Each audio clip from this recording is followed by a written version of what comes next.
My ex's wife told me I needed to stop showing up to my own kids' events. I told her to try harder. My son had a dance recital last month. I signed up to volunteer because he asked me to. When I got there, my ex's wife was already setting up chairs in the auditorium. Her face completely dropped when she saw me walk through the door. For context, we divorced in 2017 after 8 years of marriage. He remarried in 2021. She has no kids of her own. And from the very first day, she's been trying to play full-time mom to mine. At first, I thought she was just enthusiastic, trying to bond with them, create a relationship. But then the requests started getting weird.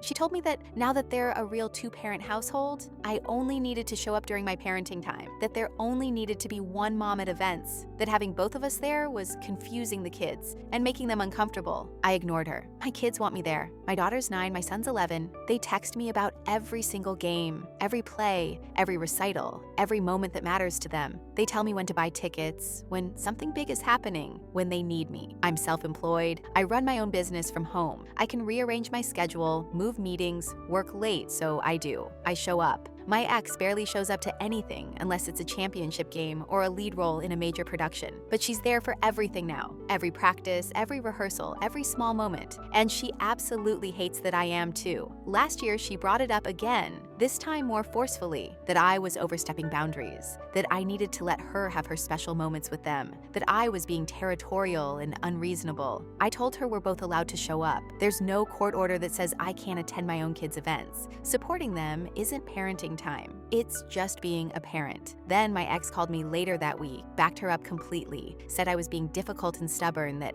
I needed to compromise and think about their feelings. I told him the exact same thing. I'll show up as long as my kids want me there and as long as I'm physically able to be there. Fast forward to the recital 2 weeks ago. We're both volunteering. She's organizing costumes backstage. I'm helping kids with their hair and makeup. She won't look at me, won't speak to me, just works in complete silence with this tight-lipped expression on her face. The recital goes great. My son absolutely nails his solo. I'm cheering in the front row, recording on my phone, waving at him when he looks over. She's sitting in the back with my ex, arms crossed, barely clapping. I remember thinking how ridiculous it was. Like, this is your stepson. You claim you love him so much, you claim you want to be there for him, but you're sitting in the back row with your arms crossed because I'm in the front being a supportive parent? It didn't add up. After the show, the kids came, out in their costumes, all hyped up on adrenaline and juice boxes. My son ran straight to me asking if I saw his spin move. I told him I got it on video, that he was incredible. My daughter was right behind him, tugging on my sleeve, asking if we could get ice cream to celebrate. I looked over at my ex and his wife. She was staring at us with this look on her face that I couldn't quite read. Anger, maybe, or something else. Something colder. You guys should ask your dad about ice cream, I said to the kids. Trying to be fair, trying to include him. He barely looked up from his phone. Yeah, sure, whatever, he muttered. The kids looked at each other, then back at me. Can you take us, Mom? My daughter asked. Before I could answer, his wife stepped forward. Actually, we already made plans to take them out, she said, her voice tight. As a family? I raised an eyebrow. That's the first I'm hearing about it. Well, we're telling you now, she snapped. My son looked confused. But Mom always takes us for ice cream after recitals. It's like our thing. Things change, she said, and there was an edge to her voice that made my stomach turn. I took a breath, keeping my voice calm for the kids. It's fine.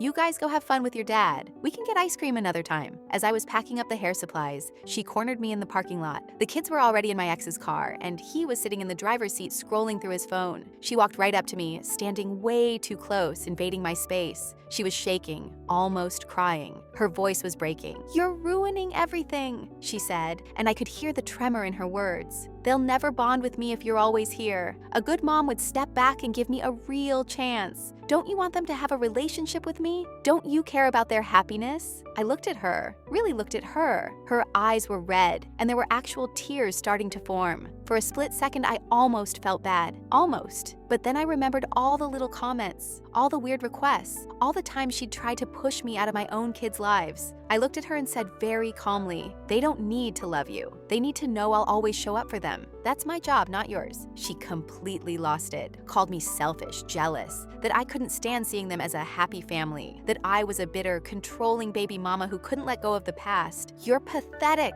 she hissed. You can't handle that he moved on. You can't handle that there's someone better in their lives now. Better? I repeated, keeping my voice level even though I wanted to scream. You've known them for 3 years. I've known them their entire lives. You're not better. You're just new. She started crying harder, her voice getting louder. You're such a bitch. You're poisoning them against me. They'll never love me because you won't let them. My ex didn't say a single word, just sat there next to her, nodding along like a bobblehead. When she said I was poisoning the kids, he nodded. When she said I was bitter, he nodded. When she called me a bitch right there in the parking lot, he just stared at his phone. I got in my car and started the engine. My hands were shaking. Not from fear or sadness, but from pure rage. I dealt with her passive-aggressive nonsense for 3 years. But this was different. This felt planned. Staged, almost. I pulled out of my parking spot and was halfway down the street when I realized I'd left my keys to the community center inside. I needed them for work tomorrow. The center was locked on weekends, and I had a meeting there first thing Monday morning. I turned around and drove back. The parking lot was mostly empty now. My ex's car was gone. I could see through the windows that most of the lights were off inside. I walked back in through the side entrance, the one volunteers used. It was quiet, except for the sound of voices coming from the main auditorium. I recognized them immediately. It was her and my ex. I should have announced myself, should have called out, but something stopped me. Maybe it was the tone of their voices. Casual, relaxed, completely different from the crying, shaking mess she'd been 5 minutes ago. I stayed quiet and moved closer. She took the bait perfectly, she was saying, and I could hear the smile in her voice. The whole meltdown in the parking lot, we got exactly what we needed. My blood went cold. My ex laughed, actually laughed. The mediator's going to love this. I pressed myself against the wall, my heart pounding so loud I was sure they'd hear it. Do you think anyone saw? She asked. Couple of parents walking to their cars, he said. Perfect witnesses. They saw you crying, saw her being cold and dismissive. Exactly what we needed. God, I should get an Oscar for that performance, she said. And they both laughed. I felt sick. The parking lot confrontation, the tears, the shaking voice. It was all fake, all of it. Then I heard my daughter's voice, small and confused. What are you guys talking about? I froze. The talking stopped. I heard footsteps. Hey, sweetie, my ex said, his voice suddenly syrupy. What are you doing here? I thought you were in the car. I forgot my water bottle, my daughter said. What did you mean about mom taking bait? What's a mediator? Oh, baby, that's just grown-up stuff, his wife said, and her voice was soft now, gentle. Nothing for you to worry about. Why don't you go wait in the car? We'll be right there. But I heard, car, now. My ex's voice was sharp. I heard my daughter's footsteps, quick and uncertain, heading toward the exit, the main exit, not the side door where I was hidden. I waited, barely breathing, until I heard the door close. Shit, his wife muttered. How much do you think she heard? Not enough to matter, my ex said. She's 9. Even if she says something, who's going to believe her? We need to be more careful, she said. Relax, everything's going according to plan. The mediator's going to see right through her boundary violation bullshit. We've got witnesses, documentation, everything. And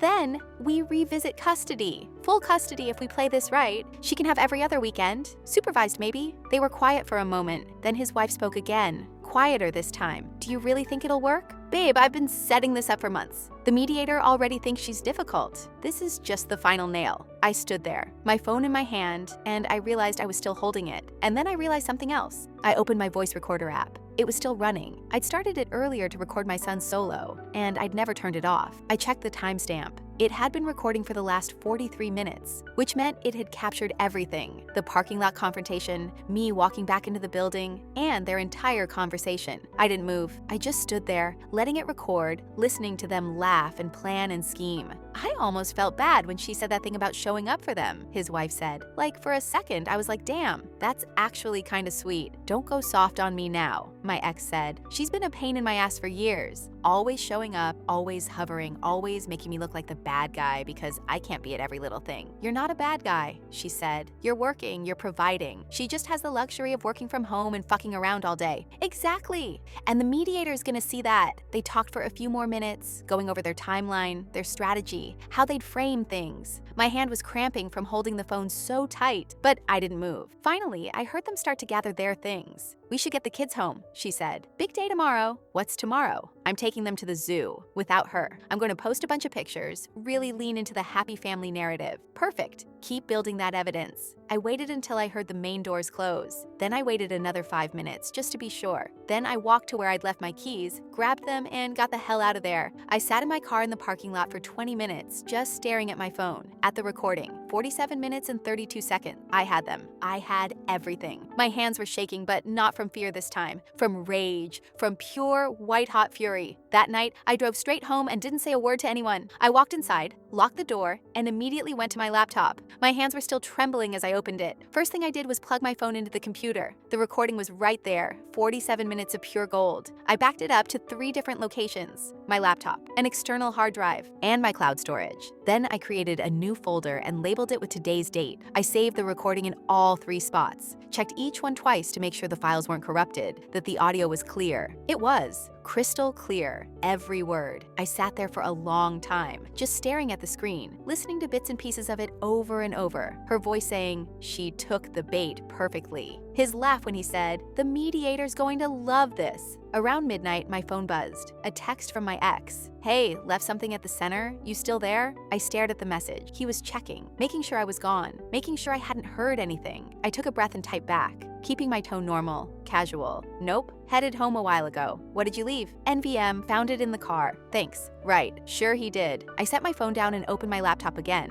If they were playing games, I needed to know exactly what kind of games we were talking about. I spent the entire night researching parenting mediation, manipulation tactics, how to handle false allegations and custody disputes. I read articles, forum posts, legal documents. I barely blinked. Around 3 in the morning, I found something that made my stomach drop. His wife's Instagram account. I'd blocked her months ago after she kept posting passive-aggressive quotes about bonus moms and real families. But I could still see her profile if I wasn't logged in. I created a burner account and started scrolling. The posts were subtle, carefully curated. Pictures of her and the kids at the park, at the zoo, making breakfast. Always smiling, always perfect. And the captions were masterpieces of manipulation. Loving these moments with my bonus baby. Blending a family isn't always easy, but it's so worth it. Stepmom life to be blended family, she are grateful. And then, a few weeks later, learning to navigate boundaries with bio mom. It's hard when you just want what's best for the kids, but not everyone sees it that way. Staying positive, stepmom struggles, co-parenting Krodva blessed, and another. Sometimes the hardest part of being a stepmom is knowing when to step back, even when your heart wants to be there for every moment, respecting boundaries, even when it hurts. Stepmom problems that come selfless and we're like family first. I felt sick. The comments were even worse. Other stepmoms chiming in with support. "You're doing amazing. Bio moms can be so territorial. Keep being the bigger person." And then there were comments from people we knew, mutual acquaintances, other parents from the school. "You're such a good person for putting up with this. Those kids are so lucky to have you." Some people just can't let go. She'd been building a narrative for months, framing herself as the patient, loving stepmom dealing with a difficult, overbearing bio mom, and people were eating it up. I started screenshotting everything, every post, every comment, every carefully worded caption that painted me as the villain. Then I opened a new document and started creating a timeline. I matched her posts with actual events. May 3rd, she posted about respecting boundaries and stepping back. That was 2 days after my daughter's soccer game, where I'd brought orange slices for the team like I always did. She'd made a comment about how some people just can't help inserting themselves, loud enough for other parents to hear. May 17th, post about loving every moment with her bonus babies. That was the day after I'd had to miss my son's science fair because I had a work emergency. She'd been there, of course, posting pictures and tagging the school. June 2nd. Sometimes being a stepmom means being there when others can't be. That was the week I had the flu and missed 3 of my daughter's softball games. She was documenting everything, building a case, making herself look like the dedicated present parent while framing me as inconsistent and difficult. But here's what she didn't know. I'd been documenting too. I opened my own photos app and started sorting through every event I'd attended, every volunteer hour, every moment with my kids. I had hundreds of pictures, thousands probably. I created a new folder and started organizing them by date. Then I opened our shared calendar, the one my ex and I used for custody and events, and started cross-referencing my daughter's soccer games. I'd been to every single one, 14 games. His wife had been to 12. My ex had been to 3. My son's piano recitals, all 6 of them. She'd been to 4. He'd been to 1. School conferences, both fall and spring. Me every time. Them? His wife had been to 1. He hadn't been to any. I kept going.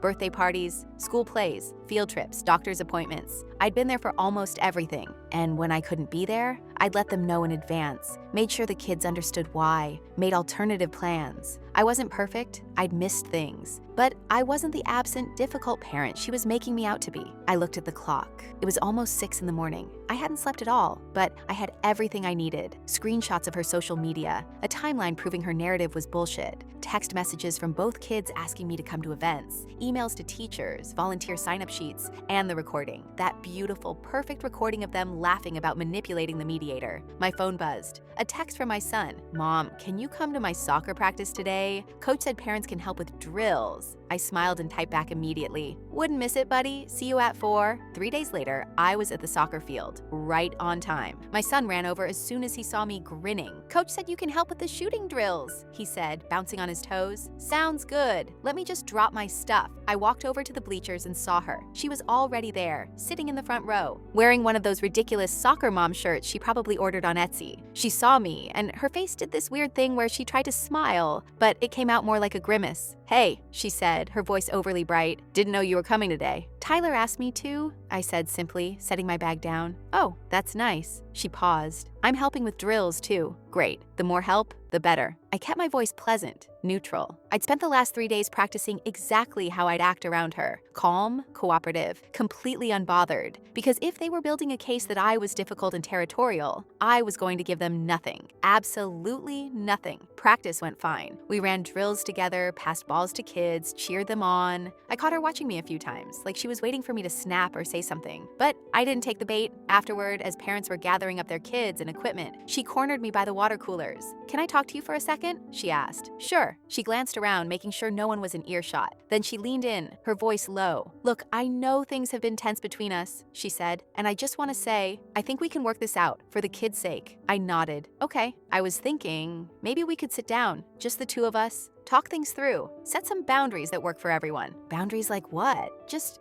communication. Making sure we're not stepping on each other's toes. Maybe dividing up events so it's not so overwhelming for the kids to have both of us there all the time. I pulled out my phone, very casually, and opened my voice recorder app. I didn't hide it, just held it up. "Do you mind if I record this? Just so we both have a clear record of what we agree on. That way, there's no confusion later." Her face went white. "What? No, that's weird." "Is it? I just thought it would be helpful. For clarity." "I don't want to be recorded," she said quickly. "This is supposed to be a private conversation." "Then maybe we should have it with a mediator present," I said, my voice still pleasant.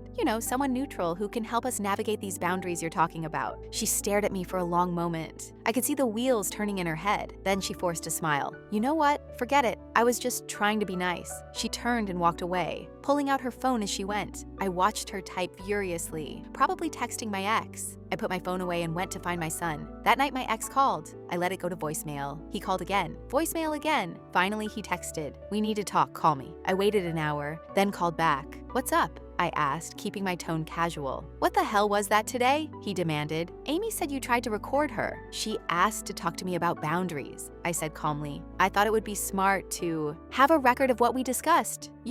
For clarity. Isn't that what you guys want? Clear communication? You can't just record people without their permission. Actually, in this state, I can. It's a one-party consent state. But that's not really the point, is it? The point is, if we're going to have these conversations about co-parenting, maybe we should do it officially. Through the mediator you guys keep mentioning." There was a long silence. "How did you—" He started, then stopped. "What are you talking about?" "The mediation you and Amy have been planning to address my, what did she call it, boundary violations?" Another silence. Longer this time. "I don't know what you're talking about," he said finally, but his voice was tight. "Okay," I said lightly. "Well, if you do decide you want to go to mediation, just let me know. I'm happy to participate. I think it's a great idea, actually. Get everything out in the open, with a neutral third party, documentation, all of that." "Right, yeah, we'll let you know." He hung up fast. I sat there, staring at my phone, and smiled for the first time in days. They were panicking. Good. Over the next week, I noticed a shift. His wife's Instagram posts got less frequent. The ones she did post were different, more generic, less about struggles and boundaries and more about blessed and grateful. And my ex started showing up to things. My daughter's softball game, my son's piano lesson. He stood awkwardly on the sideline, checking his phone, barely paying attention, but he was there. I said nothing, just smiled and waved when I saw him, kept things pleasant and civil. Then, exactly exactly 2 weeks after the recital, I got an email. It was from a family mediation center downtown, a notification that I'd been added to a case, co-parenting mediation, scheduled for 3 weeks out. There was a note at the bottom from the mediator, a woman named Ms. Brennan. Both parties have agreed to participate in mediation to address co-parenting concerns and establish clearer boundaries moving forward. Please review the attached questionnaire and submit your responses 1 week prior to the session. I opened the questionnaire. It was extensive. Questions about parenting time, communication,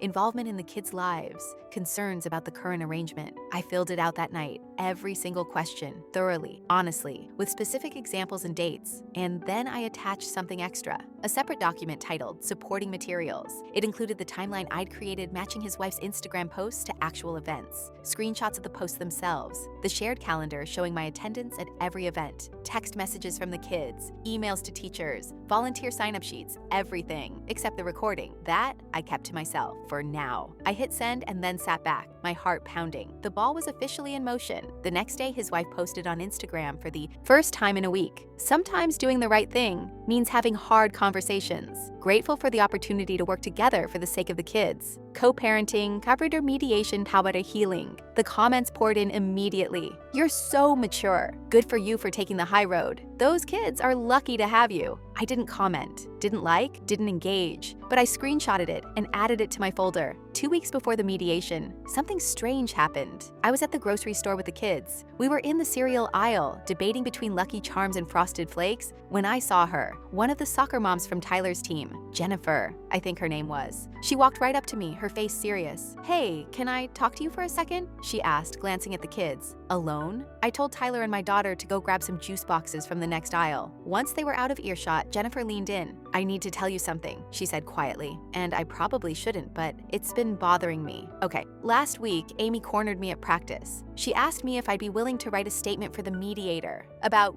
your behavior at games and stuff. My stomach dropped. My behavior? Yeah. She said you were, aggressive toward her, that you made her uncomfortable, that other parents had noticed. Jennifer shook her head. But here's the thing. I've never seen you be anything but nice. And when I told her that, she got really pushy. Started, feeding me examples. Remember that time she gave you a weird look? Or what about when she brought those snacks without asking? What did you say? I told her I couldn't write something that wasn't true. And she got mad, said I was choosing sides, that if I really cared about the kids, I'd help her protect them from your, quote, toxic behavior. I felt my hands start to shake. Did anyone else agree to write a statement? I don't know. She walked away after I said no, but I just thought you should know. Because if she's asking me, she's probably asking other people too. Thank you, I said. Seriously, thank you for telling me. Jennifer nodded. Those are good kids. And you're a good mom. I don't know what's going on with her, but just be careful, okay? After she left, I stood there in the cereal aisle, my mind racing. She was building a case, gathering statements, probably lying to people, manipulating them into saying things that would make me look bad. I pulled out my phone and texted Jennifer, "Would you be willing to write down what you just told me? Date, time, what she said?" She responded immediately, "Already on it. I'll email it to you tonight." That night, I got the email. Jennifer had written out the entire conversation in detail. Date, time, location.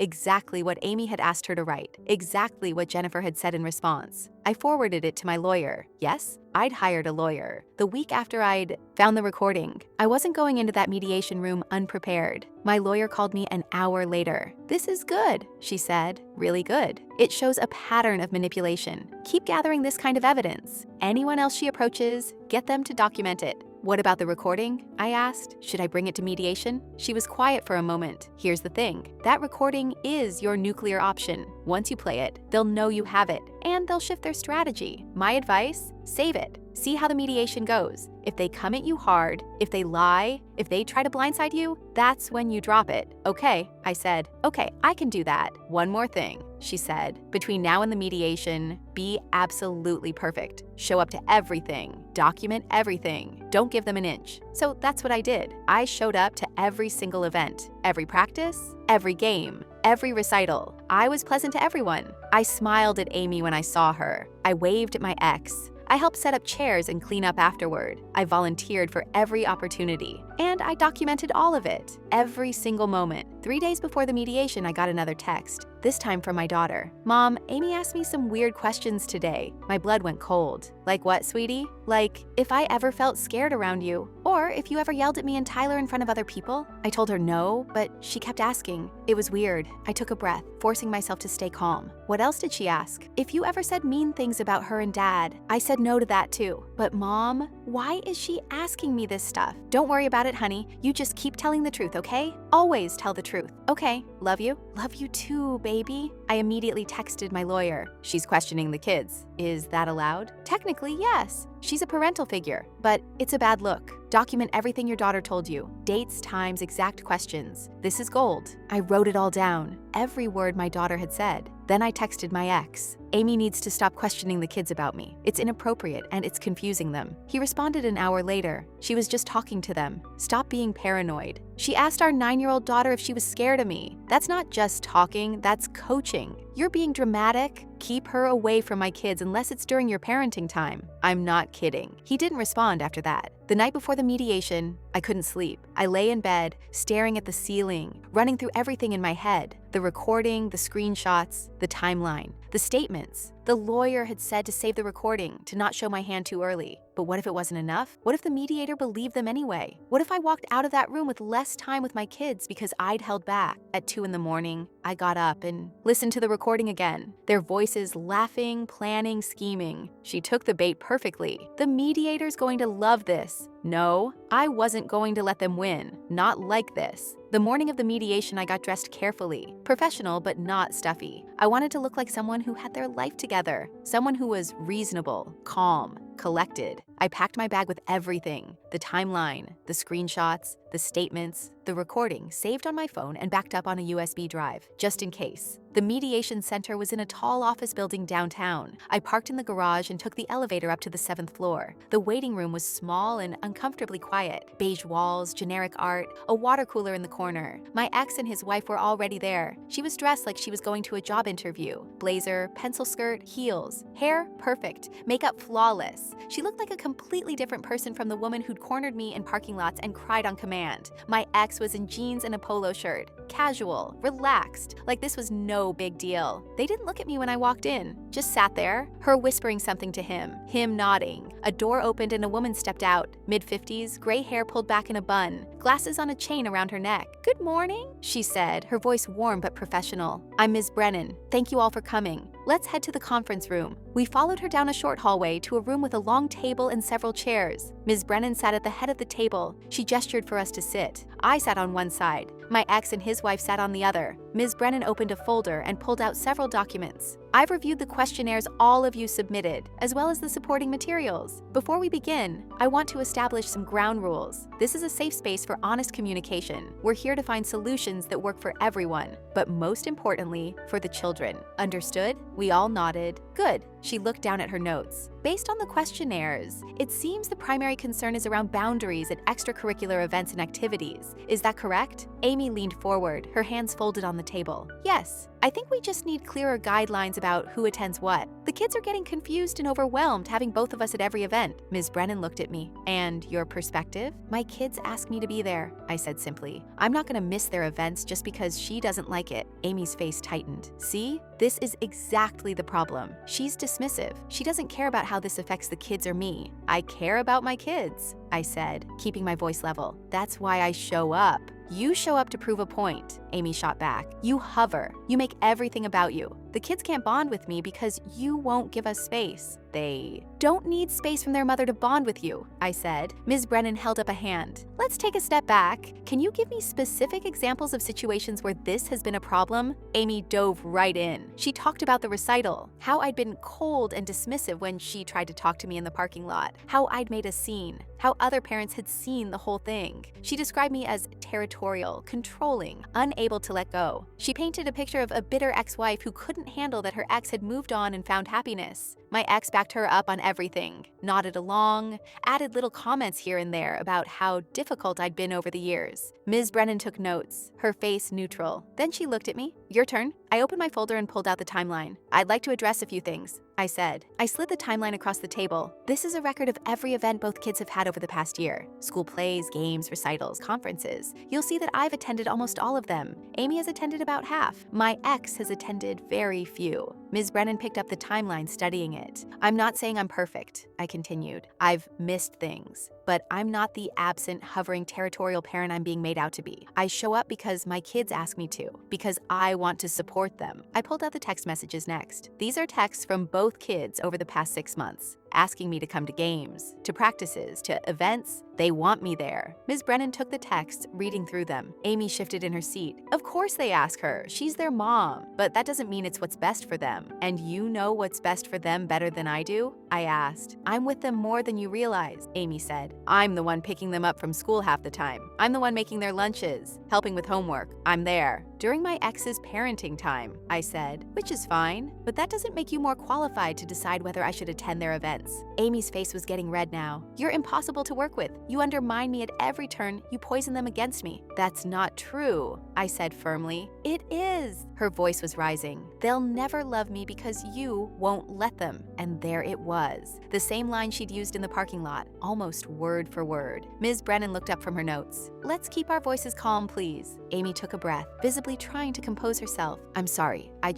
I love these kids, and it hurts when she acts like I'm nothing. My ex reached over and squeezed her hand. We just want what's best for them, he said. And having both households constantly at odds isn't healthy. I agree, I said, which is why I've been nothing but polite and cooperative at events. That's not true, Amy said. You're cold, dismissive. Other parents have noticed. Which parents? I asked. She blinked. What? You said other parents have noticed. Which parents? Can you name them? She hesitated. Well, several people have mentioned it to me. Names, I said calmly. If multiple parents have noticed my behavior, you should be able to name at least one. Amy glanced at my ex. He looked uncomfortable. I don't want to drag other people into this, Amy said finally. Or there are no other parents, I said, because I haven't done anything wrong. Ms. Brennan cleared her throat. Let's move on. I want to hear more about the specific incident at the recital. Amy, you mentioned there was a confrontation in the parking lot? Amy nodded, her eyes welling up. Right on cue. She was so cold to me. I tried to talk to her, tried to explain how I was feeling, and she just shut me down. Told me the kids didn't need to love me. It was cruel. And there were witnesses? Ms. Brennan asked. Yes, at least 2 or 3 other parents saw the whole thing. Ms. Brennan made a note. Then she looked at me. Your version? She cornered me in the parking lot, I said. She was upset that I'd volunteered at the recital. She said I was ruining everything, that I needed to step back. I told her I'd show up as long as my kids wanted me there. That's it. That's not it, Amy insisted. You said they didn't need to love me. Like I was nothing, like I didn't matter. I said they didn't need to love you to be happy, I corrected. Because they don't. They have 2 parents who love them. Anything beyond that is a bonus, not a requirement. Amy's tears were flowing now. Real looking ones. See? She doesn't even care. She doesn't care how much I've sacrificed for these kids. Ms. Brennan handed Amy a box of tissues. Let's take a 5-minute break. We all stood. Amy and my ex walked out into the hallway. I stayed in the room, my heart pounding. Ms. Brennan looked at me, her expression unreadable. You're handling this very calmly. I'm trying, I said. The documentation you've provided is thorough, she said. Very thorough. I like to be prepared. She nodded slowly. Is there anything else you think I should know before we continue? I thought about the recording, sitting on my phone, the nuclear option. Not yet, I said. When Amy and my ex came back, Amy's eyes were red but dry. She'd composed herself. They sat down and Ms. Brennan continued. I want to talk about moving forward, she said. What does a successful co-parenting relationship look like to each of you? My ex spoke first. We just want clear boundaries. Maybe a system where we alternate events. She goes to soccer games, I go to piano recitals, that kind of thing. And if the kids want both of us there, I asked. Then we teach them that's not realistic, he said. That both parents don't need to be at everything. Why not? I asked. What's the harm in both of us being there? It's confusing, Amy said.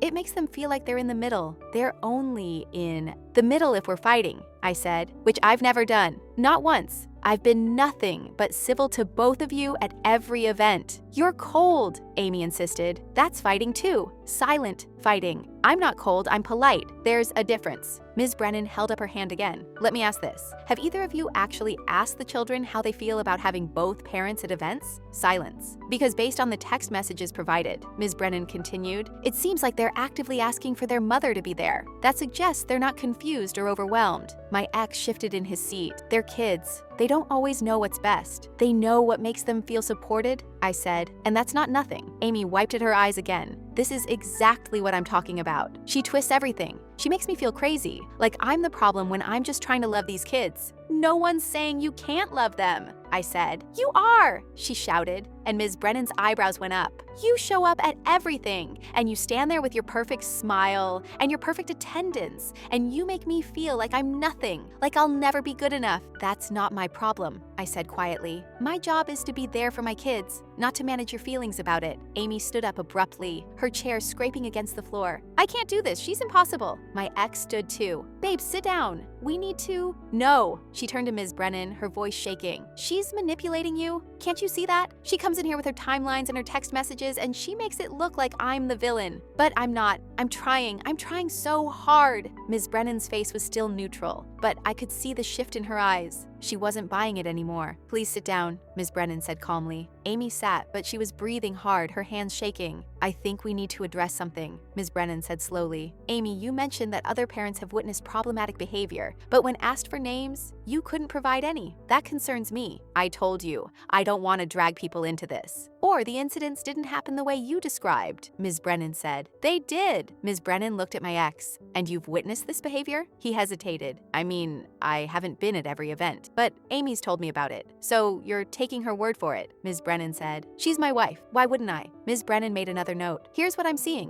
One party has provided extensive documentation showing consistent involvement and support. The other party is making claims without substantial evidence to back them up. Amy's face went pale. That's not fair. You're taking her side. I'm not taking anyone's side, Ms. Brennan said. I'm looking at the facts. The facts are that she's making my life hell, Amy shouted. She won't back off. She won't give me space. She's ruining our family. They're not your family, I said, and my voice was cold now. They're my kids. You married their father. That doesn't make them yours. Amy's mouth dropped open. My ex looked like I'd slapped him. Okay, Ms. Brennan said, her voice firm. I think we all need to take a breath, but I wasn't done. I pulled out my phone, my hand steady now. I pulled up the recording. Before we wrap up, I said, there's one more thing you need to hear. Amy's eyes went wide. What is that? The truth, I said, and I hit play. The sound of their voices filled the room. She took the bait perfectly. The whole meltdown in the parking lot. We got exactly what we needed. My ex's laugh. The mediator's gonna love this. The color drained from both their faces. I let it play. The entire conversation. Them laughing about manipulating the mediator. Planning to use fabricated evidence.